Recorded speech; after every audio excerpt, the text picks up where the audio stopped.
Hello again and welcome back to English Today. This is DVD 14 and the second DVD of your upper intermediate level. And in this DVD, we'll begin with another 2 episodes of our story, That's Life, and then our special TV programs. Our cinema expert will be talking about the film Casablanca.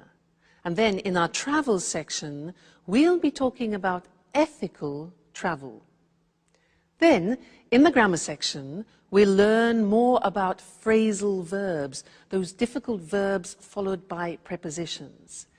We'll also study the second conditional, and we'll look at some useful language for socializing, okay? So have fun.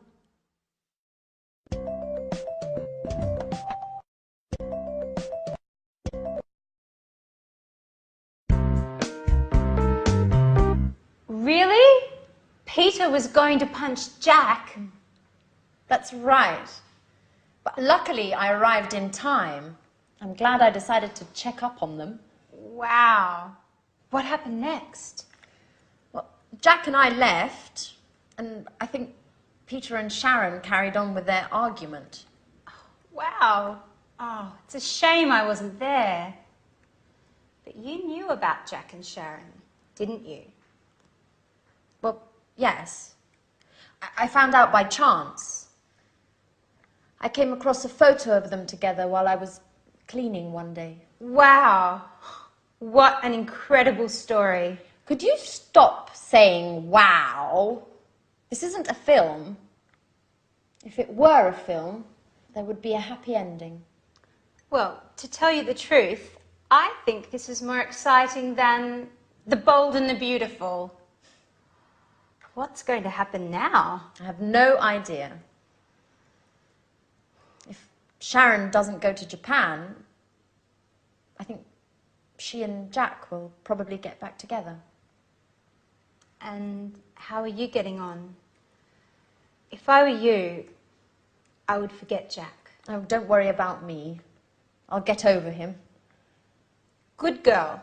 If I were you, I would look after myself. There are other fish in the sea, and you are such a great catch. Thank you, Alice. But to tell you the truth, I'm looking forward to not having a man in my life for a while. Don't say that. I know you're hurt, but what would you do if you met a nice, handsome young man who, by the way, loved cleaning as much as you do? Well, if he loved cleaning as much as I do, I wouldn't let him go. But, you know, men like that are pretty rare. Anyway, getting back to Jack and Sharon, how do you think it will end? Don't worry about that. I'll send you a letter with all the details. And I'm going to miss you, you know. Me too. But I'm happy that you're going to work with your father. It's great that he wants you to come up with the stories for his films. It's what you really wanted, after all. It's true. It's been such a long time since I got on so well with him. And of course, I can't wait to get on with the new film.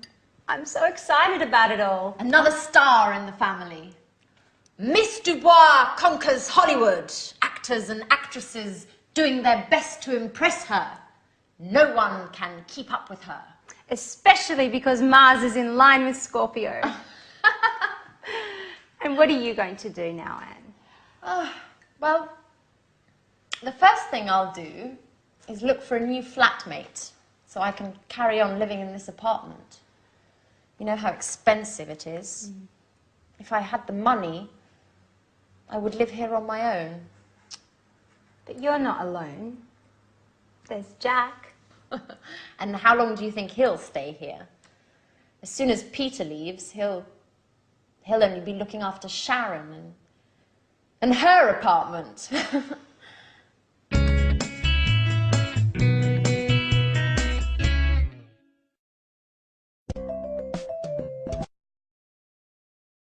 Hello again and welcome back for another lesson in your live TV program of English language. I want to look more closely at the dialogue that they just had because they are using some very interesting verbs called phrasal verbs. Now, a phrasal verb, let me give you an example. I'm glad I decided to check up on them. Now, this is a verb with some prepositions. What happens is the verb itself changes its meaning, and it's actually sometimes very difficult to guess what it means. So, when a verb has a preposition, or even two prepositions after it, and it changes its meaning, its original meaning, we call it in English a phrasal verb. So what I want to do with you now is to use the board and also the examples that there were in the dialogue, and we'll see that there are two groups. In fact, the screen will be divided into two groups. One will be two-word phrasal verbs, and the other is three-word phrasal verbs. Let me explain a little bit better. For example, Anne said, the example before, I'm glad I decided to check up on them. You see that? To check up on them. Check with two prepositions. Now, this verb, to check up on them, means to look at something more closely, to examine something more in depth. All right, so that is the new meaning. Anne then said, I think Peter and Sharon carried on with their argument. Now, carry usually means this, you pick something up and you carry it. If you add prepositions, so the example here is to carry on, it changes meaning, and carry on here means to continue. So, I think Peter and Sharon carried on with their argument means to continue their argument. All right? So, let's carry on. Then Anne said, I found out by chance. Found out, that becomes the meaning of discover. I discovered something. Okay, so find out. Next one. She said, I came across a photo. Now, came across. Very difficult to understand what that means. Because in this context, to come across, it means to find something or to find someone by chance. She says, I came across a photo of them together while I was cleaning one day. Okay, you see, they're not easy, quite complicated. Anne then said, I think she and Jack will get back together. So, look at that. That is a three-word phrasal verb. There are two prepositions, to get back together, and that means to become a couple again. Okay, to reconcile, get back together. Then Anne said, oh, don't worry, I'll get over him. Interesting, impossible to guess the meaning.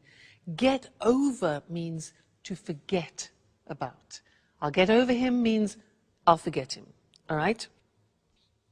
Alice says, if I were you, I would look after myself. Look at that one. Look after, again, difficult to imagine. It means to take care of. Take care of yourself. So, if I were you, I would look after myself. Good. Next one, there are two more. It's been a long time since I got on so well. Now, to get on with means to have smooth relations with a person. It means that the relationship is going well without problems. To get on with. And the last one. Anne says, I'm looking forward to not having a man in my life. Again, look at that. To look forward to. Again, very interesting. This has two prepositions, look forward to, and it means that you think of an event in the future with pleasure. I could say to you, I look forward to seeing you again in the next lesson. All right, so these are the phrasal verbs, very difficult. People hate them. And they say, well, why don't you use easier verbs in English? Well, they come from Anglo-Saxon, and because we use them very often, I'm afraid you have to get familiar with them. All right? So we'll keep practicing, and I'll see you again. I look forward to seeing you again in the next lesson. Okay? Bye.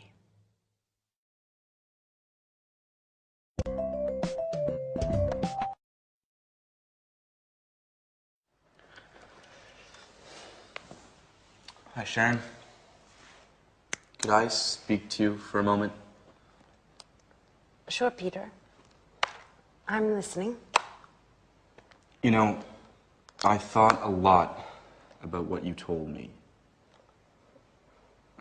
Well, I have to admit you're right. I haven't been paying very much attention to you.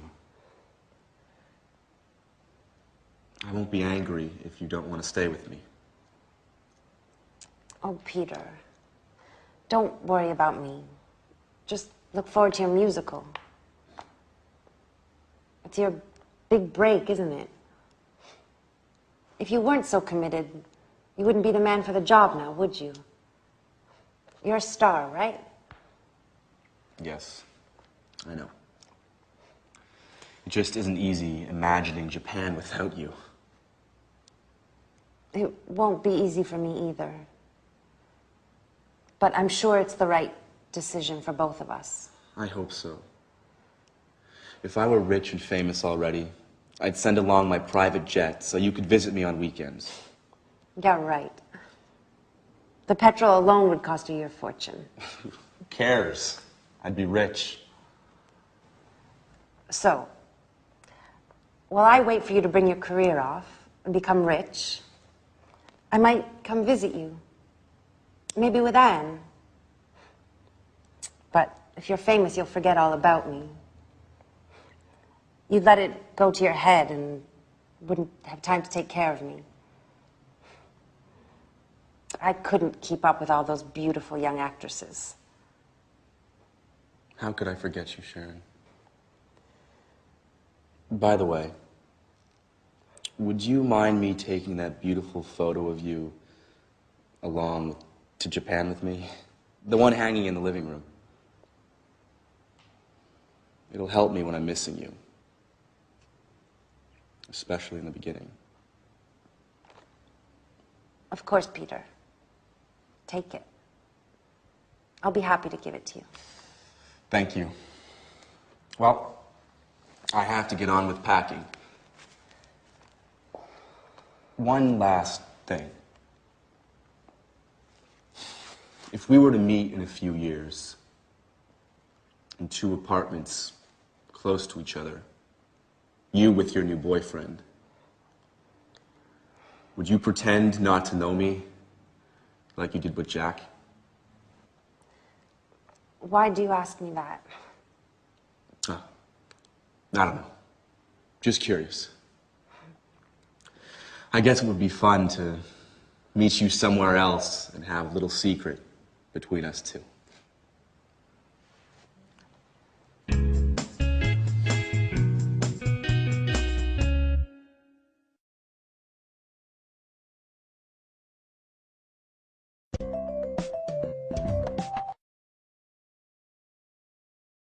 Hello again and welcome back for some more English. Did you hear Peter say to Sharon, if I were rich and famous, I would send along my private jet so she could visit him at weekends? If I were rich and famous, I would send along my private jet. Well, that's a bit improbable, isn't it? But it's useful for us because it means that we can learn another grammatical form, because he was using the second conditional. Remember in another lesson we learnt the first conditional. This one is the second conditional. So, if I were rich and famous, I'd send along. Now, this is unusual because you say to yourself, wait a minute, if I were, that's not right, because I taught you, I was, you were, he, she, it was, we were, you were, they were. How can you say if I were? Well, it's a special grammatical form. It's a subjunctive form, probably the only subjunctive form left in English. And when you say, if I were you, you're putting yourself in somebody else's shoes. Okay? He says, if I were rich and famous. He uses the verb to be, and this is where the subjunctive comes into play. All right? So, very unusual. You must have probably heard this expression, if I were you. If I were you, I would do this. And I want to give you some examples of that because it's very common in English. If I say to you, for example, I'm tired, you could answer, if I were you, I'd go to bed. Now, if I were you, that's the past form, followed by I would go to bed. That's the conditional form, conditional to. If I were you, I would go to bed. Another example, smoking, yeah? I say, look, I can't stop smoking. I want to stop smoking, but I can't. You could say to me, well, if I were you, I'd go to a hypnotist, for example. One possibility, why not? If I were you, I would. Another example, imagine that I am bitten. Look, Mr. Snake bites me. I've been bitten by a snake. I've been bitten by a snake. You could say to me, well, if I were you, I would suck your blood out. Or, if I were you, I would go immediately to a doctor. So do you see how this works? If I were you, I would. Let's go to the screen now because I want to show you that example and also normal examples of the second conditional. So, we use the second conditional when something is improbable. That's why we use if. Let's look at some normal examples. We have if plus the simple past and then would and the infinitive. So a typical example is, if I won the lottery, win 1-1, I'd buy a house. Yeah. If I won the lottery, I'd buy a house. I would buy a house. It's improbable, but if he didn't smoke, negative, past, negative, he wouldn't need an operation. You see, if plus the simple past in the negative and then would in the negative. If you ate less, you would lose more weight. If you ate less, you'd lose more weight. All right, so those are normal examples of the hypothetical situations of the second conditional. And now let's get back to the example I did with you. If I were rich and famous, remember that? If I were. In the episode it was, if he were rich and famous, he'd send an airplane to Sharon. Okay? If I were you, I would forget Jack. If I were you, I would forget Jack. If I were you, I would continue studying with me and English today, if I were you. All right, so that's the second conditional for you. There are three. We've studied number one, we've studied number two, and later on we'll see number three too. Okay? So, goodbye for now. Bye.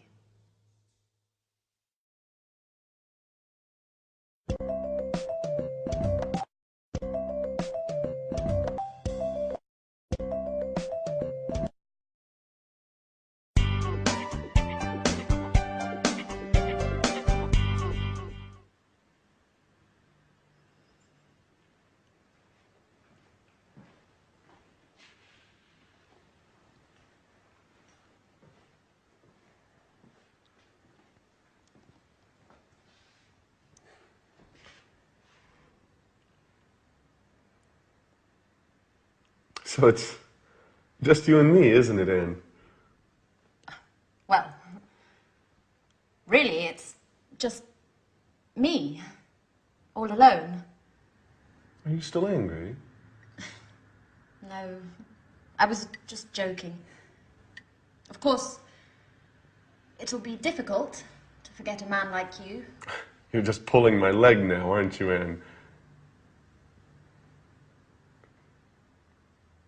I wanted to say, if it had been a different time in my life, or if there weren't Sharon, maybe we would, or rather, maybe we could. Too many ifs, Jack. Anyway, I'm happy for both you and Sharon. Really. You know, I adore love stories with happy endings. Hey, don't jump to conclusions. Sharon just left Peter. Okay. Let things take their natural course. You know, as Alice would say if she were here. I really miss her craziness. And her jokes. The house just isn't the same without her. That's true. She always had something to say.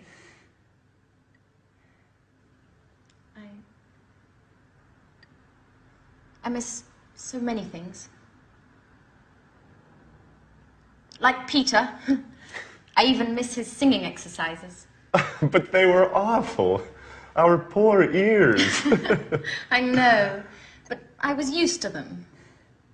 By the way, how did things turn out in the end between you two? Pretty well. Well, we had a long talk, and he understood it really wasn't my fault, that it was inevitable.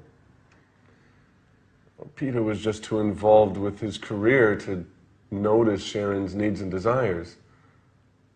Let's just say I took advantage of their situation. I'd say so.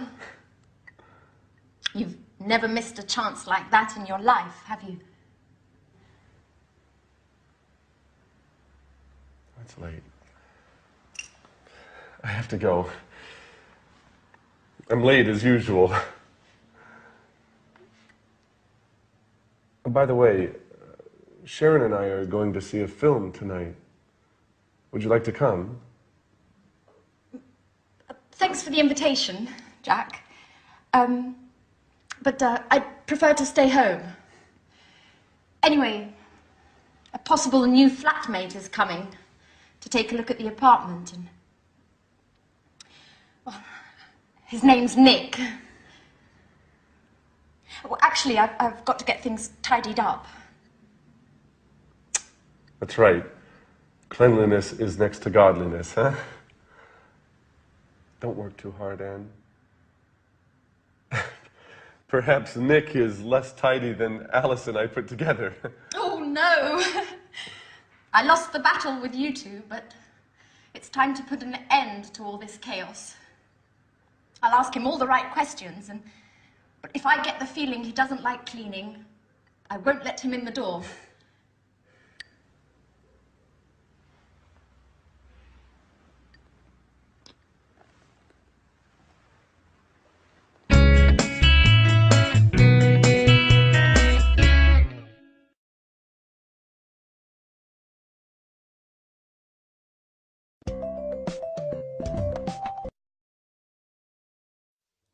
Hello again, everyone.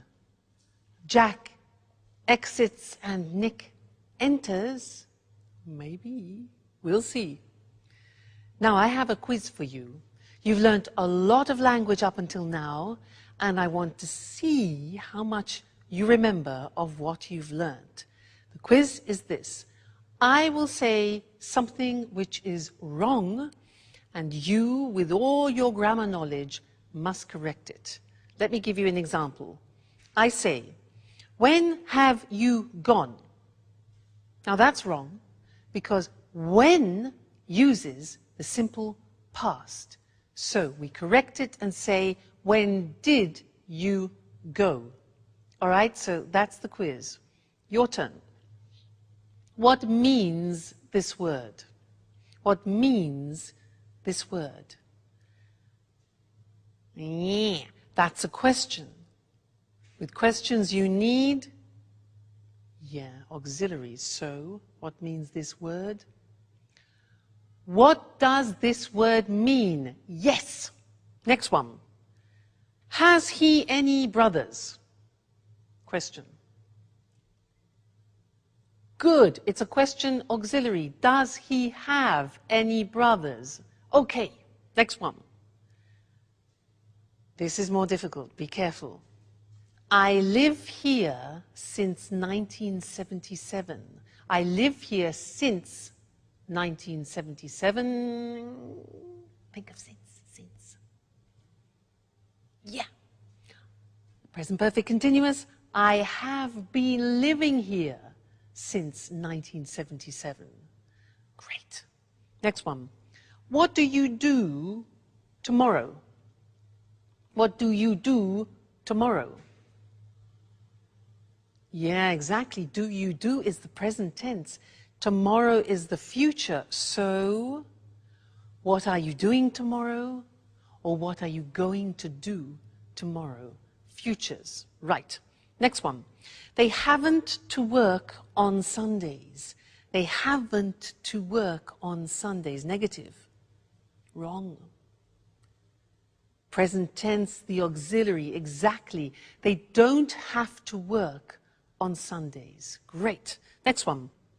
Do she play tennis? Do she play tennis? Terrible. Yeah. Exactly. Third person. So, does she play tennis? Excuse me. Next one. I call you later. I call you later. Think of this. Snap decision. So it becomes exactly, I'll call you later. Great. Next one. He just left. He just left. Okay, we have just. With just, we use genie, just, ever, already, never, yet. Present perfect, so, yeah, he has just left. He has just left. Great. This one here. If I would know, I would tell you. If I would know, I would tell you. Not possible. Second conditional. If I knew, fantastic, I would tell you. And the last one. How much it cost. This is a typical mistake. How much it cost. It's a question. You need an auxiliary. So that's it. How much does it cost? Fantastic. You're great. Great students.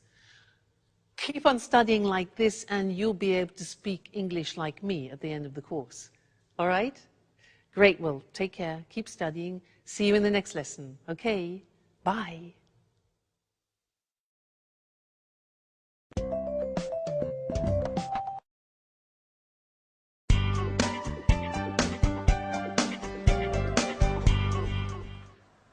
Good evening.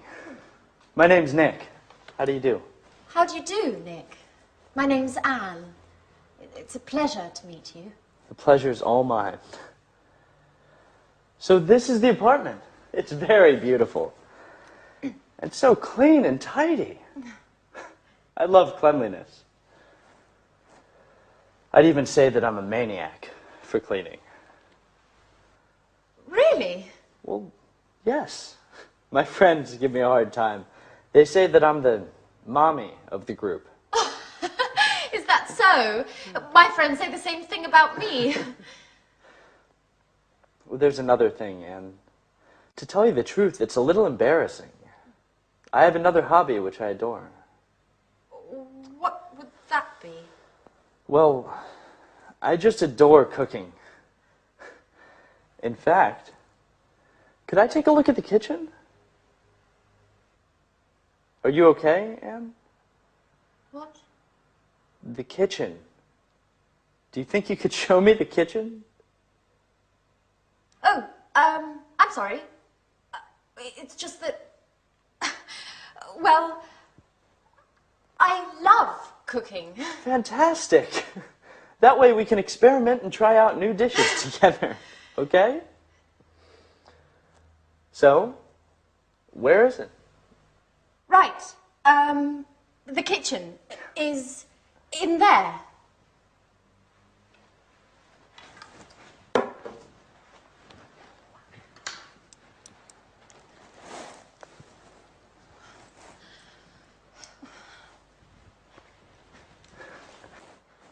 Great. Roomy, well lit, and tidy, just as I like it. I've got to confess that the kitchen is key to whether I come to live here or not. Oh, well, Nick, are you pleased? I mean, with the apartment. Oh, yes. It's very lovely. I like it very much. Not only the apartment. Thank you. So, when would you like to move in? Well, if it's all right, I'll move in tonight. I just need some time to get my things. Oh, that's great. Well, I'll cook up some dinner while you get your things, and then you can tell me what you think. I'm sure I'm not as good a cook as you. I'm not so sure. I'll go get my things. I'll try to hurry up, and then I can give you a hand. You know what, Anne? I think we're going to get along well.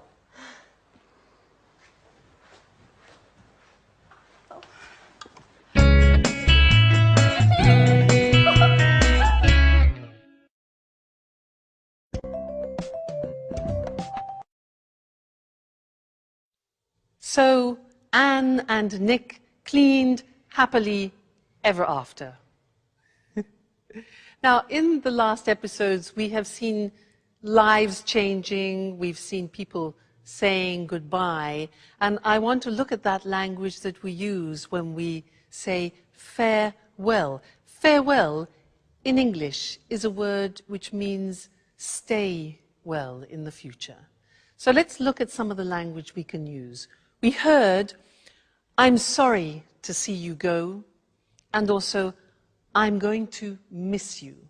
I'm going to miss you. Hope to see you again soon is something we very often use. Hope to see you again soon, okay? Call me from time to time. Call me from time to time is a nice one. Another really nice expression in English is let's keep in touch.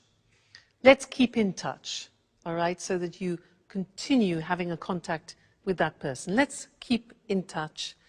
Let me know how you're doing. Let me know how you're doing, okay? Then saying goodbye to people, some examples are all the best. All the best for your new job, for example, to Peter. Good luck with your new job. Another very common expression, good luck with your new job. See you soon. See you soon. Yes, like an imperative there. Take care. That's really very nice. It means look after yourself. Look after yourself or take care. Then safe journey. Now that's when people are leaving by car or by plane or by train. Safe journey. And you're wishing that they have no problems. Then goodbye, or more informally, bye. Cheers, which is something that we use a lot in England, and we also use it when you're drinking with someone, cheers, also for goodbye, cheers. And we also use the Italian form ciao. So, bye, cheers, and ciao until our next lesson, where we'll be doing some more English language. Ciao.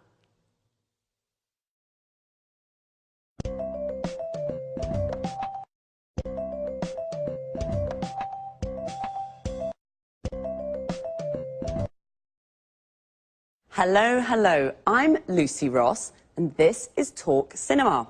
And today, with our cinema expert, Sanjeev Gupta, we pay homage to one of the most popular films of all time, an unforgettable Hollywood masterpiece. I don't think I need say more. I'm sure you all know the film we're going to talk about today, Casablanca. Casablanca. The amazing cast, the fantastic script, and of course the unforgettable story. Yes, there'll always be a place in my heart for Casablanca. And not only in your heart, Sanjeev. Well, let's try to explain to our viewers why this film is so popular. First of all, there are the performances of two of Hollywood's greatest actors, Humphrey Bogart and Ingrid Bergman. And secondly, it's a film that was able to bring romance together with the serious theme of resistance to the Nazis. The end result is a passionate love story brimming over with emotion. Yes, you just can't forget the wonderful performances of Humphrey Bogart and Ingrid Bergman. Could you run through the plot for us, Sanjeev, just to jog our viewers' memories? Sure. Casablanca takes us back to a wartime Europe of Nazis and freedom fighters. The film, directed by Michael Curtiz in 1942, focuses on the character of Rick Blaine, a cynical American who has escaped from occupied France to open an upmarket jazz bar in the Moroccan city of Casablanca. He has to choose between his love for Ilsa and his duty to help her husband Laszlo, a resistance leader, to escape from Morocco to continue his fight against the Nazis. Ilsa first met and fell in love with Rick in Paris. She believed her husband had been killed by the Nazis. When she discovers that Laszlo is still alive, she leaves Rick abruptly without explanation and returns to Laszlo, leaving Rick feeling betrayed and bitter. In the end, Rick sacrifices his love and helps Laszlo and Ilsa to escape to Lisbon. Wow, that's it, yes. Who can forget Rick's famous line to Ilsa as she gets on the plane at the end of the film? "We'll always have Paris." That's true. There are also several other famous lines in the film. For example, when Rick says to Ilsa, "Here's looking at you, kid." Or when Ilsa says to Sam, the piano player, "Play it, Sam, play." Wait a minute, what's the name of that song? Oh yes, I remember. As time goes by, I've sung it so many times. But tell us, am I correct in thinking the film won an Oscar? 3 Oscars for Best Picture, Best Director and Best Screenplay. It was a big hit in 1942 and has been ever since. Casablanca represents Hollywood at its best. A film with undying universal appeal. The film is still shown regularly in America. Really? Do you mean on TV or in the cinema? Both, actually. You know, colleges across the USA show the film every year during the week of graduation exams. This has helped keep the film popular. Well, it certainly is an unforgettable film. That's Casablanca. Thanks to our expert, Sanjeev. Goodbye, Lucy. Goodbye. And goodbye, everyone. See you again soon with the next edition of Talk Cinema. So, have you seen Casablanca? It really is an unforgettable masterpiece. We say something is unforgettable when it's difficult to forget. Casablanca is unforgettable because it's such a good film. We call it a masterpiece. A masterpiece is an excellent piece of work. We usually use it for films, books, and art. Why is Casablanca such an unforgettable film? First of all, the amazing cast. Amazing here means incredible, very good. The cast is all the actors of a film. Casablanca features Humphrey Bogart and Ingrid Bergman. If you've seen it, you can't forget their incredible performances. An actor's performance is the way the actor plays his or her role. Secondly, the script. The script is the text of a film or a play. In fact, Casablanca won 3 Oscars, one for the best screenplay. The screenplay is another word for the script. It won Best Director. The director was Michael Curtiz. We say it was directed by Michael Curtiz. And it won Best Picture. Best Picture means best film. I'll quickly run through the plot to jog your memories. What does all that mean? To run through something means to make a brief summary. The plot is the storyline, what happens in the film. And to jog someone's memory means to help them remember. Sanjeev jogged my memory. He made me remember some famous lines from the film. A line is something an actor says in the film. One of the most famous lines is, "At the end of the film, we'll always have Paris." Notice how we say, "at the end of something," but "in the end" means finally, after some time. And now it's time for me to say goodbye. So, see you all next time. Bye.